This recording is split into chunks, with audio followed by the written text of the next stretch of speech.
నమస్తే, welcome to Y news. స్వాగత సుమాంజలి. గుండె సంబంధిత శస్త్రచికిత్స చేయించుకుని సంపూర్ణ ఆరోగ్యంతో విచ్చేస్తున్న మన ప్రీతమ నేత, మాజీ ఆర్థిక మంత్రి వర్యులు, తెలుగుదేశం పార్టీ పొలిట్ బ్యూరో సభ్యులు గౌరవ శ్రీ యనమల రామకృష్ణుడు గారికి నా హార్దిక స్వాగత సుమాంజలి.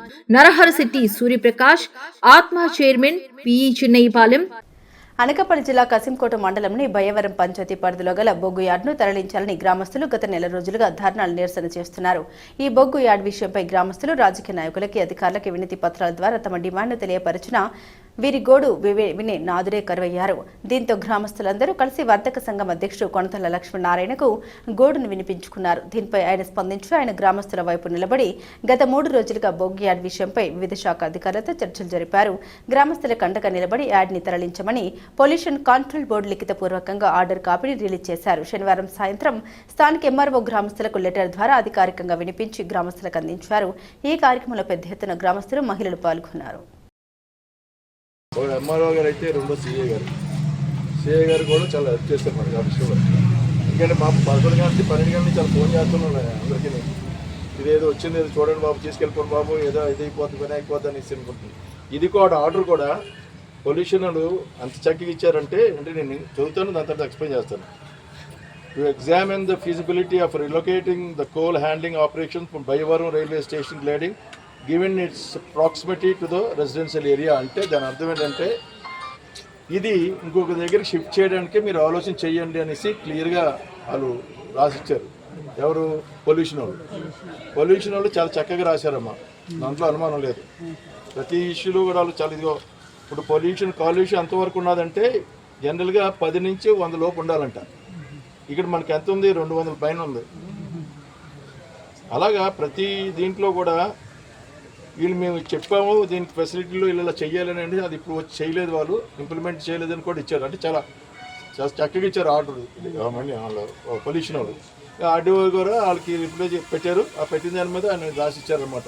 మనం నిన్న అయితే ఏదైతే అడిగామో అది దాని ప్రకారం రాసిచ్చారు.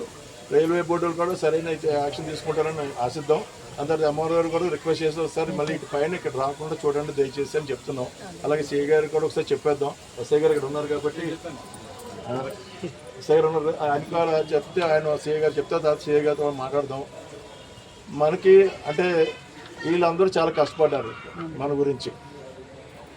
మీరు సాధించుకున్నారు, ఇది మీరందరూ కలిసికట్టుగా చేస్తున్నారు కాబట్టి ఇది చేయగలిగారు. ఇది మన ఊరు బాగుపడాలి, మన పిల్లల భవిష్యత్తు బాగుండాలి, వాళ్ళ ఆరోగ్యాలు బాగుండాలనే ఉద్దేశంతో తప్ప రెండో ఉద్దేశంతో ఇక్కడ వచ్చిన వాళ్ళు ఎవరు లేరు. అది మనకి చాలా ప్లస్ పాయింట్ అయింది. అంటే రకరకాలుగా చేసుకుంటారు, రకరకాలుగా అవుతుంది, అవన్నీ మర్చిపోయినాం. మనకు కావాల్సింది ఏంటంటే అక్కడి నుంచి అది తరిగిపోవడం కావాలి మనకి. అది చేస్తారని ఇందులో రాసిచ్చాడు, చేయమనేసి ఆలోచించమనేసి. ఆలోచనలో చేస్తారు వాళ్ళు కూడా. చూద్దాం దాని తర్వాత. అంటే ప్రస్తుతానికి ఇదైతే తీసుకెళ్ళిపోతారు. అదే స్టార్ట్ చేశారని తెలిసింది నాకు. అది తీసుకెళ్ళిపోయింది, అదే తీసుకెళ్ళిపోతారు. తీసుకెళ్ళిపోయిన తర్వాత మళ్ళీ ఇక్కడ రాకుండా మాత్రం చూస్తాము.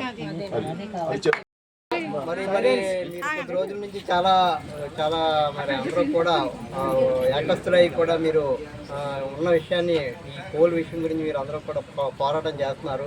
ఈ విషయమే అందరూ కూడా మన పెద్దవాళ్ళ దృష్టిలోకి వెళ్ళింది. మరి ఆ విషయమే పెద్దవాళ్ళందరూ కూడా, కలెక్టర్ మేడం గారు అయితే ఏంటి, ఆర్డీఓ గారు అయితే ఏంటి, డిఎస్పీ గారు, ఎస్పీ గారు అందరూ కూడా నిన్న మీటింగ్ ఏర్పాటు చేసుకుని ఈ విషయంలో మరి దీని మీద డిస్కస్ చేయమని మనకు కలెక్టర్ గారు ఆదేశాలు జారీ చేశారు. దాని మీద డిఎస్పీ గారు, ఆర్డీఓ గారు, మేము అందరం కూడా, సిఐ గారు అందరం కూర్చుని డిస్కస్ చేసుకుని ఈ సమస్యను అందరూ కూడా వాళ్ళు ఏం చెప్తున్నారో వినండి. ముందు విన్న తర్వాత సమస్య ఏంటి, ఈ ప్రాబ్లం ఎలా సాల్వ్ చేయాలి, అవన్నీ కూడా మనం కూలంకషంగా డిస్కస్ చేసుకున్నాం మీ అందరి సమక్షంలోనే. ఇవన్నీ కూడా డిస్కస్ చేసుకున్న తర్వాత అక్కడ పొల్యూషన్ ఉన్నదని కూడా మనకి పొల్యూషన్ కంట్రోల్ బోర్డు వారు మనకి నిర్ధారణ చేశారు. ఈ అన్ని విషయాలు కూడా మీరు లాస్ట్లో ఒక లెటర్ రూపంలో కూడా ఇమ్మని అడిగారు. మరి ఆ లెటర్ రూపంలో కూడా ఈరోజు మీకు సబ్మిట్ చేయడం జరిగింది. ఆ సబ్మిట్ చేసిన కాగితాలు కూడా పై అధికారులు పైకి పంపిస్తారు. ఆ తర్వాత రైల్వే బోర్డు ఏది ఉంటుంది, ఆ రైల్వే బోర్డులో దానికి సంబంధించిన కమిటీ ఉంటుంది. ఆ కమిటీలో పెట్టి డిస్కస్ చేసుకున్న తర్వాత తదుపరి నిర్ణయాలు తీసుకుంటారు దీని మీద. అందువల్ల ప్రజెంట్ అయితే ముందు షిఫ్ట్ అవ్వాలి అక్కడి నుంచి. దానికి మీరు అందరూ కూడా ఒప్పుకున్నందుకు నాకు అందరికీ పేరు నుంచి ధన్యవాదాలు చెప్పుకుంటున్నాను మీ అందరికీ కూడా. మరి ఇంకా ఫర్దర్గా కూడా మరి ఆ నార్మ్స్ ఎలా ఉంటాయో, అంటే రైల్వే యాక్ట్ ఉంటుంది, ఆ యాక్ట్ ప్రకారం నార్మ్స్ ఉంటాయి. మరి ప్రీవియస్గా ఈ దేని ప్రకారం అయితే ఈ కండిషన్స్ ఫుల్ఫిల్ అయ్యి ఇక్కడ పెట్టారో అవన్నీ కూడా మనకి రూల్ పొజిషన్ ప్రకారం చూసి ఫర్దర్గా దీని మీద యాక్షన్ తీసుకుంటారు రైల్వే బోర్డు వారు. మరి అప్పటి వరకు కొంచెం మీరు ఓపికగా ఉండాలని మరి ఈ పెద్దల సమక్షంలో అందరినీ కోరుకుంటున్నాను. Thank you. స్వాగత సుమాంజలి గుండె సంబంధిత శస్త్రచికిత్స చేయించుకుని సంపూర్ణ ఆరోగ్యంతో విచ్చేస్తున్న మన ప్రీతమ నేత, మాజీ ఆర్థిక మంత్రి వర్యులు, తెలుగుదేశం పార్టీ పొలిట్ బ్యూరో సభ్యులు గౌరవశ్రీ యనమల రామకృష్ణుడు గారికి నా హార్దిక స్వాగత సుమాంజలి. డాక్టర్ వెలగా వెంకట కృష్ణారావు, తెలుగుదేశం పార్టీ ప్రధాన కార్యదర్శి, తుని నియోజకవర్గం.